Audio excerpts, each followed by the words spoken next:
কোরবানির নিসাব পরিমাণ সম্পদ সম্পর্কে বলবেন, কতটুকু সম্পদ থাকলে কোরবানি করতে হবে, কোরবানির গোশত ফ্রিজ রাখা যাবে কিনা, কোরবানির সামর্থ্য থাকা সত্ত্বেও কেউ কোরবানি না দিলে গুনাহগার হবেন কিনা, কোরবানি করার সময় ওই পশুতে যতজন শরীক থাকে ততজন ব্যক্তির নাম নিয়ে গরু জবাই করা হয়, এটা কতটুকু যৌক্তিক, আকিকা না দেওয়া থাকলে কি কোরবানি দিতে পারে, যারা কোরবানি দেয় সেসব আত্মীয়কে কি কোরবানির গোশত দেওয়া যাবে, অনেকে গোশত না দিলে আবার মাইন্ড করেন তবুও তাদের প্রচুর গোশত হয়। ফজরের নামাজের পর ঘুমানো শরীরে বিধান কি, রুমে অ্যাটাচড বাথরুম থাকলে সেই রুমে নামাজ পড়লে কি নামাজ হয় না, দোয়া কুনুত ছাড়া কি ভিতরের নামাজ হবে, পেঁয়াজ খেয়ে মসজিদে গেলে কি গুনাহ হবে। আর বিলম্ব না করে আপনাদের যে সমস্ত প্রশ্ন ইতিমধ্যে পেয়েছি সেগুলোর উত্তর দেওয়ার পর আমরা শুরু করছি। এমডি জাহিদুল ইসলাম জানতে চেয়েছেন, আকিকা না দেওয়া থাকলে কি কোরবানি দিতে পারে। আকিকার সাথে কোরবানির কোনো সম্পর্ক নেই, দুটো সম্পূর্ণ দুই ধরনের ইবাদত। আকিকা না থাকলেও কোরবানি দিতে পারেন, আকিকা না দিলেও কোরবানি দিতে পারেন। মালিক শাহ জাইন আপনি জানতে চেয়েছেন, যারা কোরবানি দেয় সেসব আত্মীয়কে কি কোরবানির গোশত দেওয়া যাবে, অনেকে গোশত না দিলে আবার মাইন্ড করেন তবুও তাদের প্রচুর গোশত হয়। কোরবানি দিলেও কাউকে কোরবানির গোশত দেওয়া যেতে পারে,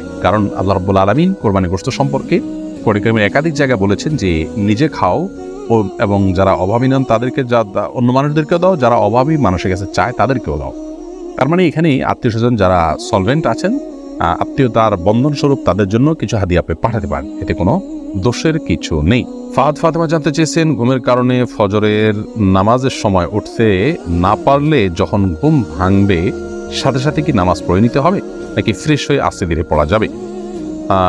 এক্ষেত্রে রাসূল আকরাম সাল্লাল্লাহু আলাইহি ওয়াসাল্লামের যে হাদিস রয়েছে সেটি হলো, মান নামা আন সালাতিন আও নাসিহা ফালইউসাল্লিহা ইযা যাকারাহা ফাইন্না যালিকা ওয়াক্তুহা। যে ব্যক্তি ঘুমিয়ে পড়েছেন এবং ঘুমের প্রাবল্যের কারণে সালাত মিস হয়েছে কিংবা ভুলে গেছেন, এরকম ব্যক্তি যখন স্মরণ হবে অথবা ঘুম থেকে যখন জাগ্রত হবেন তখনই সালাত আদায় করবেন, সেটাই তার ওয়াক্ত।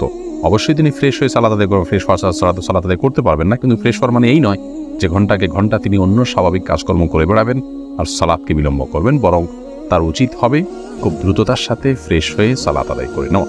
এরপরে মাজারুল ইসলাম জানতে চেয়েছেন, হারানো টাকা কি করব, মালিককে অনেক খোঁজাখুঁজির পরেও পাই নাই, যদি পরিমাণ অনেক অল্প হয় আপনি গরিব হলে আপনি নিজে খেয়ে ফেলতে পারেন অথবা অন্য কাউকে দান করে দিতে পারেন, আর যদি অনেক বেশি হয় তাহলে যথেষ্ট খোঁজাখুঁজি করার পর, যথাযথ উপায়ে খোঁজাখুঁজি করার পর, বিজ্ঞপ্তি দেওয়ার পর, আশেপাশে ঘোষণা দেওয়ার পর কোনোভাবে পাওয়া না গেলে পাওয়ার আশা ছেড়ে দিলে আপনি এই টাকাটা কোনো গরিবদেরকে দান করে দিতে পারেন। আপনি নিজে অভাবী হলে আপনি নিজেও এটা ভোগ করতে পারেন, তার পক্ষ থেকে সওয়াবটা তার পক্ষে যুক্ত হবে ইনশাআল্লাহ। এমডি সোহেল জানতে চাচ্ছেন, কোরবানির গোশত ফ্রিজে রাখা যাবে কিনা। হ্যাঁ, কোরবানির গোশত ফ্রিজে রাখতে পারেন, কোনো অসুবিধা নেই, তবে ফ্রিজে রাখার উদ্দেশ্যেই যেন কোরবানি না হয়। কোরবানি করার পর গোশত থাকলো থেকে গেল সেগুলো রেখে দিলেন ফ্রিজে, অসুবিধা নেই। ইসমাইল দেওয়ান জানতে চেয়েছেন, পেঁয়াজ খেয়ে মসজিদে গেলে কি গুনাহ হবে। পেঁয়াজ বলতে কাঁচা পেঁয়াজ যদি খান, কাঁচা পেঁয়াজ খেয়ে সেই অবস্থায় মসজিদে যাওয়া নিষেধ, হাদিসে স্পষ্ট নিষেধ আছে। তার কারণ হলো মসজিদে ফেরেশতা থাকে, অন্য মানুষরা আছেন, কাঁচা পেঁয়াজ খেলে মুখে দুর্গন্ধ হয়, সে দুর্গন্ধ নিয়ে মসজিদে গেলে আশপাশের লোকদের কষ্ট হবে, ফেরেশতাদের কষ্ট হবে, সেজন্য হাদিসে নিষেধ আছে।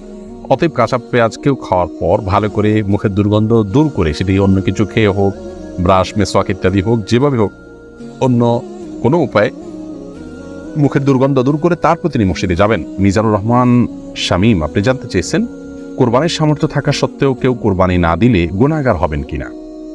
উত্তর হলো, কোরবানির সামর্থ্য না থাকা সত্ত্বেও যদি কোরবানি না দেন তাহলে তিনি গুনাহগার হবেন। ইমাম আবু হানিফা রাহিমাহুল্লাহ তার মত অনুযায়ী যেটিকে ফলো করে আমাদের দেশের বেশিরভাগ উলামা ইকরাম, আর আরাবিয়ান স্কলারদের মধ্য থেকে সৌদি আরবের উলামা ইকরাম বিশেষত, তাদের এক্ষেত্রে দৃষ্টিভঙ্গি ভিন্ন রকম। তারা মনে করেন কোরবানি এটি একটি সুন্নাহ আমল, যার কারণে কোরবানি যদি কেউ সামর্থ্য থাকার পরও না করেন তাহলে তিনি সুন্নাহ তরক করলেন, একটি সুন্নাতে মুআক্কাদা বা গুরুত্বপূর্ণ একটি সুন্নাহ তরক করলেন, সন্দেহাতীতভাবে তিনি ক্ষতিগ্রস্ত হলেন, কিন্তু তিনি বড় ধরনের কোনো গুনাহগার হলেন না।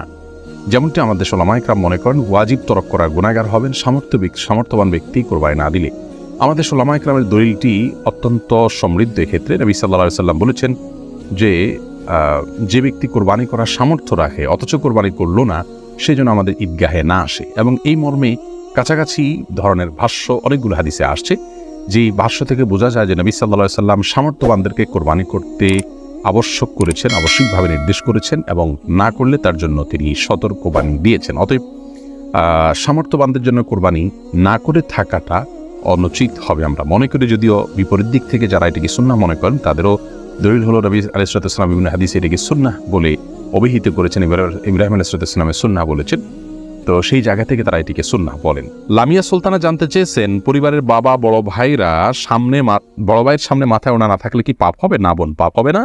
আপনার বড় ভাই বা বাবার সামনে মাথার ওড়না না থাকলেও পাপ হবে না, কিন্তু ফিতনার এই যুগে যথাসম্ভব আপনি মাথার উপরে ওড়না বা কিছু দিয়ে রাখতে পারলে ভালো, কিন্তু আপনার চুল দেখা গেলে অবশ্যই পাপ হবে না, কোনো অসুবিধা নেই। ফাতেমা ইসলাম জানতে চেয়েছেন, রুমে অ্যাটাচড বাথরুম থাকলে সেই রুমে নামাজ পড়লে কি নামাজ হয় না? এটা কতটুকু সঠিক? না, এটা ভুল কথা। অ্যাটাচ বাথরুম থাকলে সেখানে নামাজ হবে না এমন কোনো কথা কোরআন অথবা হাদিসের কোথাও বলা হয়নি। এটা যদি কেউ বলে থাকে তাহলে সেটি তার পক্ষ থেকে অতিরঞ্জন অথবা মন গড়া কথা ছাড়া আর কিছু নয়।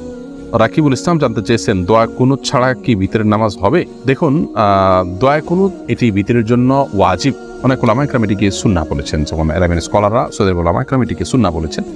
তো সাধারণ এবং স্বাভাবিক অবস্থাতে ভিতরের নামাজ এটিতে দোয়া কুনুত পড়া উচিত এবং কোনো কারণ ছাড়া দোয়া কুনুত ছাড়া নামাজ পড়া উচিত নয়। হ্যাঁ, কেউ মুসলিম হলেন, তিনি জানেন না, তাহলে তার জন্য জায়েজ আছে। বিকল্প হিসাবে তিনি যে কোনো দোয়া ওই জায়গায় দাঁড়িয়ে করলেন আল্লাহর কাছে, তাতে ইনশাআল্লাহ বিসমিল্লাহ তার ভিতরের সালাত আদায় হয়ে যাবে, কিন্তু এটাকে নিয়ম বানিয়ে নেওয়া উচিত নয়। এরপরে যে প্রশ্ন আমি দেখতে পাচ্ছি, তাহলে এমডি সাইদুর রহমান আপনি জানতে চেয়েছেন, কোরবানি করার সময় ওই পশুদের যতজন শরীক থাকে ততজন ব্যক্তির নাম নিয়ে গরু জবাই করা হয়, এটা কতটুকু যৌক্তিক? ভাই সাইদুর রহমান, কোরবানি যেই কয়েকজন ব্যক্তির তরফ থেকে করা হয় তাদের প্রত্যেকের নাম উল্লেখ করা এটি আবশ্যক নয়। আপনারা যখন 2 জন, 5 জন, 7 জন বা 6 জন, যে কোনো সংখ্যক, সর্বোচ্চ 7 জন, এর ভিতরে যে কোনো সংখ্যক মানুষ একটা পশুতে আপনারা যখন অংশগ্রহণ করছেন এবং প্রত্যেকের একটা নির্দিষ্ট হিস্সা থাকছে, কোনো ভাঙতি হিস্সা থাকছে না, এমন না যে একটা গরুদের 7টা শেয়ার, একটা শেয়ার 2 জন মিলে নিলেন, এরকম কোনো অপশন নেই, সুযোগ নেই। অতএব একটা শেয়ার মিনিমাম 1 জন নিলেন অথবা একাধিক শেয়ার নিলেন। তো যখন এই টাকাটা আপনারা দিচ্ছেন তখন আপনাদের নিয়ত সম্পর্কে আল্লাহ তাআলা ভালো জানেন যে আপনারা কোরবানির উদ্দেশ্যে করেছেন। এখানে আলাদা করে তাদের নাম উল্লেখ করতে হবে, জপতে হবে, এমনটি আবশ্যক নয়। যদিও কোরবানি করার পর এটি বলা সুন্নাহ যে আল্লাহ, এই কোরবানি যেটি হলো এটিকে অমুক অমুক অমুক ব্যক্তির তরফ থেকে আপনি কবুল করে নিন। এভাবে যদি উচ্চারণ করা যায় ভালো, আর না হলে এভাবে সংক্ষেপে বলা যেতে পারে, আল্লাহ, আমরা যারা এই কোরবানিতে শরীক হয়েছি তাদের সবার তরফ থেকে আপনি ঠিক কবুল করে নিন। আলাদাভাবে নাম জপাটা আবশ্যক নয়, যদিও পরে নাম উল্লেখ করে তাদের তরফ থেকে কবুলের দোয়া করা যেতে পারে এবং মুস্তাহাব, সেটি করলে ভালো। তাওহীদুল ইসলাম সজীব জানতে চেয়েছেন, গোপনাঙ্গের লোম পরিষ্কার করলে কি গোসল ফরজ হয়? না, এর সাথে গোসল ফরজের কোনো সম্পর্ক নেই। বড়জোর অজু করে নেবেন, পরিষ্কার পরিচ্ছন্ন হবেন। এমডি ওমর ফারুক জানতে চেয়েছেন, ফজরের নামাজের পর ঘুমানো শরীরে বিধান কি? এটি জায়েজ আছে, তবে অনুত্তম কাজ। নবী করিম সাল্লাল্লাহু আলাইহি ওয়াসাল্লাম দোয়া করেছেন, আল্লাহুম্মা বারিক লি উম্মতি ফি বুকুরিহা, আল্লাহ আমার উম্মতের জন্য সকালের সময়টাতে আপনি বরকত দান করুন। অতএব সকালের সময়টাতে না ঘুমানো উচিত বা উত্তম। কেউ অসুস্থ থাকলে ভিন্ন কথা, বৃদ্ধ হলে ভিন্ন কথা। তবে যদি কেউ ঘুমান, তিনি কোনো বড় গুনাহ করেছেন, অপরাধ করেছেন, এই লেভেলের সমস্যা নয়, অনুত্তম আর উত্তমের বিষয়টি এতটুকু।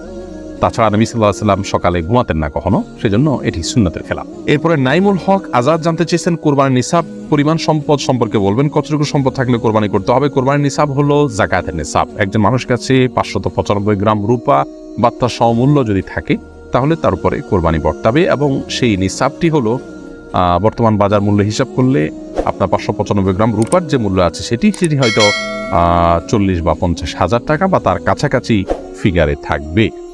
অতএব আপনি কোরবানির নিসাব, যেটা যাকাতের নিসাব, সেটিকেই ধরে নেবেন। যদিও এর আগে আমরা শুরুতেই বলেছি যে কোরবানি যে ব্যক্তি করার সামর্থ্য রাখেন তার উপরে কোরবানিটি বর্তায়, এর জন্য নিসাব কোনো আবশ্যক নয়, এমনটি মত দিয়েছেন সৌদি আরব ওলামা ইকরাম এবং অন্যান্য মাযহাবে।